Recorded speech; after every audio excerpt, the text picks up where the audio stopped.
You only focus on your little home business and don't bother with the housework. And so my mother-in-law's regular snide remarks began again. I'm Susan, a 32-year-old web designer. I live with my husband John and his mother in our family home, which used to be John's childhood home. I was employed at a company before I got married, but I decided to go independent and work from home as a web designer after tying the knot. Most of my work comes from referrals from the company I used to work for, from clients who liked my design. They didn't want to lose a valuable resource like me, so they keep sending work my way.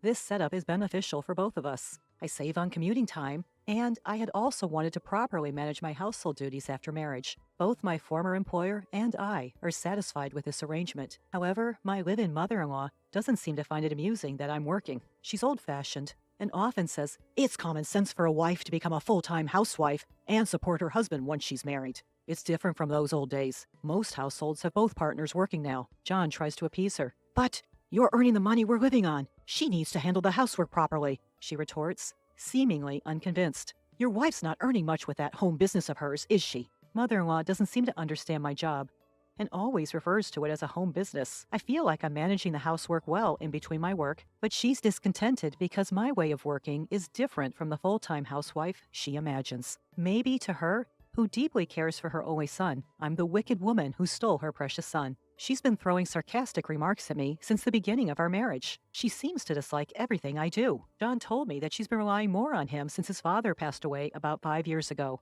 While he does seem annoyed, he also seems happy to be needed by his mother. Our home, situated in a residential area, was purchased by John's father about 30 years ago. The remaining mortgage was paid off with his life insurance, and the house is now in his mother's name. It's just the right size for the three of us, and it even has a room for me to work in, which is a big help. My mother-in-law has been living here for 30 years and seems to have many friends in the neighborhood who often come to visit. When her friends come over, I have to interrupt my work to serve them tea and snacks. When these women of her age gather, they often start talking about the issues they have with their daughters-in-law. My daughter-in-law always runs back to her parents' house at the slightest issue.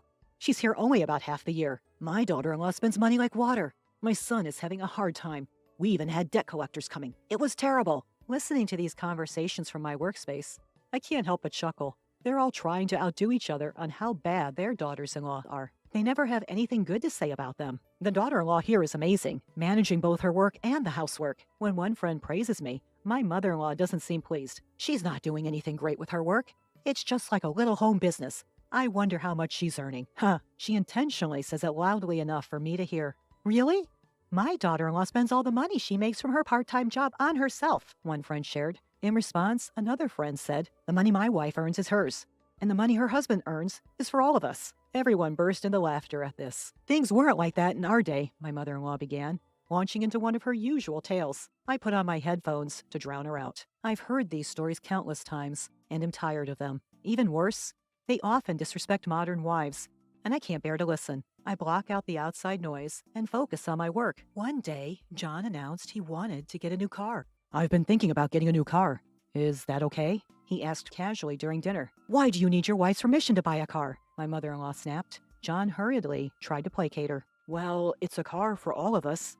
I can't just decide on my own, can I?" Indeed, buying a car is a big decision that shouldn't be made alone. Still, my mother-in-law wasn't satisfied and continued to argue with him. "You're the only one with a driver's license, so you should buy whatever car you want." My poor husband, who usually does whatever his mother tells him to, looked at me helplessly. "You can decide," I said, throwing him a lifeline. "Don't constantly ask your wife's opinion. Just decide for yourself." John always checks with me or his mother about everything. It's good that he's not selfish, but it's a bit frustrating how indecisive he is. His father, my father-in-law, was the type of man who decided everything on his own, and my mother-in-law often complained about it. Growing up witnessing such dynamics, John believes it's wrong to be too assertive. On the other hand, my mother-in-law, who grew up with a domineering husband, believes that's how a husband should be. My mother-in-law's dissatisfaction with John's constant need for approval is directed at me. "Susan is always nagging John. That's why he's become like this." She blames me. I was taken aback and didn't know what to say. "Yeah, Susan is always complaining.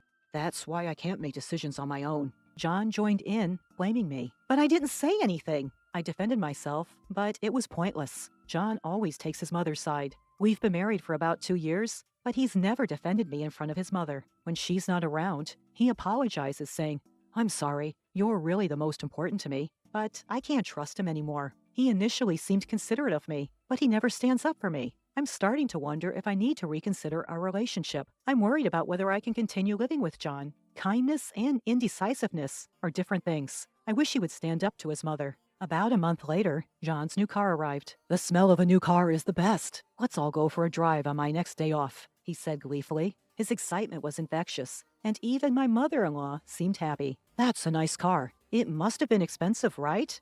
But it's okay since it's coming out of your salary, right?" My husband didn't respond to her question, instead enjoying fiddling around with various parts of the car. I was dumbfounded as I looked at that expensive-looking new car. There's certainly a limit, even though I said he could do as he pleased. My husband came into the house in high spirits. I confronted him. "How much did that car cost?" He answered nonchalantly, $60,000. Seeing my shocked face, my husband continued curiously, "But you said I could buy any car I wanted, didn't you?" My mother-in-law quickly took my husband's side. "That's right. You left it up to John, so don't complain now." I did leave everything up to him at the time, but I wanted him to consider our financial situation as well. "Where is that kind of money coming from?" I asked my husband, ignoring my mother-in-law's comment. "Well, I'm paying with a loan," he stammered. My mother-in-law shouted in his place, "Susan, don't complain. You're not the one paying." I don't know if she was angry because I ignored her or because she didn't like what I said to my husband, but she glared at me with a fierce expression.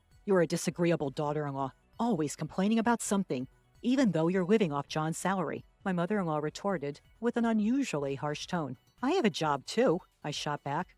My mother-in-law didn't stay silent. "What are you talking about? You're not earning much with your part-time job. John makes $5,000 a month." She looked down on me as if mocking me. I was about to say, "That's my salary," but when I looked for my husband, he had disappeared into his room. "I've been patient until now, but I can't take it anymore. I want a daughter-in-law like you to leave as soon as possible." My mother-in-law went so far as to say that. I had been patient too. I didn't feel like discussing my salary. It seemed ridiculous, and I didn't care anymore. I was frustrated with my mother-in-law's comment, but I was dumbfounded by my husband's attitude. Wasn't it my husband who caused this argument in the first place? His usual indecisiveness had come out again. "Okay, I'll leave then," I said, and went to my home office, grabbed my laptop and other necessary items, and left the house. "I'll come back for the rest of my stuff later," I told my mother-in-law, who was glaring at me with a scary face. My husband remained holed up in his room. "The next time you come here, make sure you've signed the divorce papers." My still angry mother-in-law yelled at me. "Did you hear me,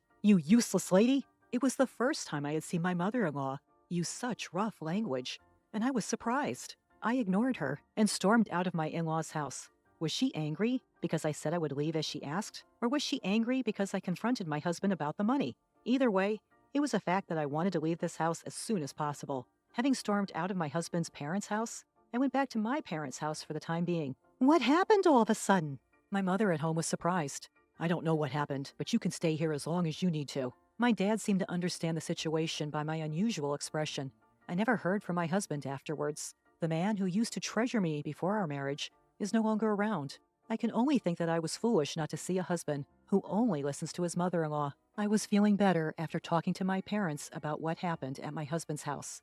It calmed me down. "You don't have children. It's better to divorce sooner rather than later," my mom told me, and I agreed. I have a job, so I wouldn't be inconvenienced in my life. On the weekend, my father helped me move my belongings out of my husband's house. My husband was nowhere to be seen, and my mother-in-law didn't appear from her room. I called out in front of my husband's room. "Thank you for everything. Could you sign the divorce papers?" I slid the divorce papers under the door. "I've signed. Is this okay?" A curt voice of my husband came from behind the door along with the divorce papers. I was sad that our marriage ended in such a way. Without saying anything to my mother-in-law, I left my husband's house. It was a house where I had lived for about 2 years, but I didn't have many good memories. I went straight to the city hall and submitted the divorce papers. I wanted to settle it quickly if it could be done with a piece of paper. After the divorce, I stayed at my parents' house and continued my work there. I was thinking of renting a room and living alone, but my mother told me, "Please, stay here for a while.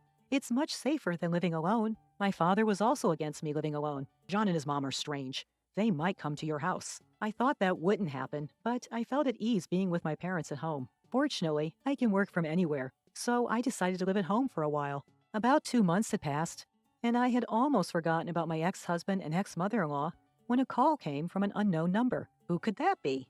Maybe it's a wrong number. Thinking that, I didn't answer the call. However, the calls kept coming. Reluctantly, I heard my ex-husband's voice. Why didn't you answer the phone sooner? He seemed quite flustered. Well, it's an unknown number, and besides, we're not related anymore, so I'm going to hang up. As I was about to hang up, he quickly said, Wait! I can't connect my smartphone. Why is that? He sounded desperate. I wouldn't know. You should check with your phone company.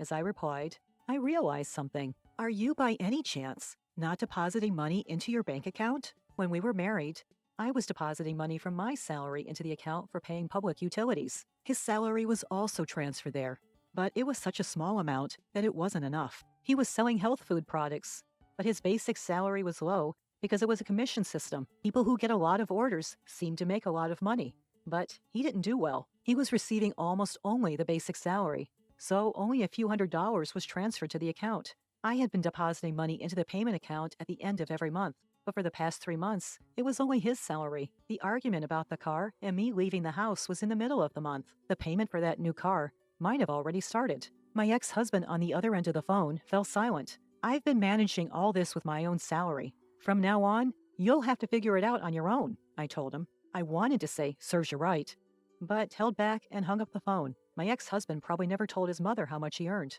His mother didn't realize that ever since our marriage, we'd mostly been living off my salary. John must have been too embarrassed to admit that he earned less than his wife. I've heard that utilities like electricity and water are not easy to shut off. The first thing that gets cut off is usually the cell phone service, I learned. A few days later, on a quiet weekend morning, the doorbell at my house rang loudly. When my dad answered, he was arguing with someone at the front door. We have nothing to do with you anymore, so leave. Seeing my normally calm father so angry, I knew something was wrong, and my mom and I headed towards the entrance. I just want to see Susan, a voice demanded. Hearing my ex-mother-in-law's voice made my heart pound, just as my dad had predicted. She'd come all the way to our home. When she saw me, my ex-mother-in-law started yelling at me with a terrifying expression on her face. Because you stopped depositing money into the account, the electricity and water got cut off. My parents and I were taken aback. What did she mean the electricity and water got cut off? Just then, my ex-husband arrived, desperately trying to intervene. Mom, stop it. This has nothing to do with Susan. But my ex-mother-in-law shook off John's hand and continued her tirade. John makes $5,000. Why would the electricity and water get cut off? You're mistaken. I'm the one who makes $5,000. I corrected her, finally able to share what I hadn't been able to say before. My ex-mother-in-law looked surprised at my words, then turned to John. That's right. It wasn't my salary. It was all Susan's, he admitted, his shoulders slumping. Huh? How can you earn so much with a part-time job? My ex-mother-in-law looked at me as if I was a fox who had tricked her. I've told you before, it's not a part-time job. It's a real job, I replied. The color drained from my ex-mother-in-law's face. How much does John make? She asked, her voice barely a whisper. About $500 net, he answered, his voice almost disappearing. There was a moment of silence. Then my ex-mother-in-law said something unbelievable. Susan, can't you come back? The whole leave us thing was a joke. She begged with a low posture, reminding me of someone trying to butter me up. What are you talking about? I'm divorced. I have nothing to do with you two anymore. Even though I firmly declined, my ex-mother-in-law continued to plead in an overly familiar way. You can just remarry John.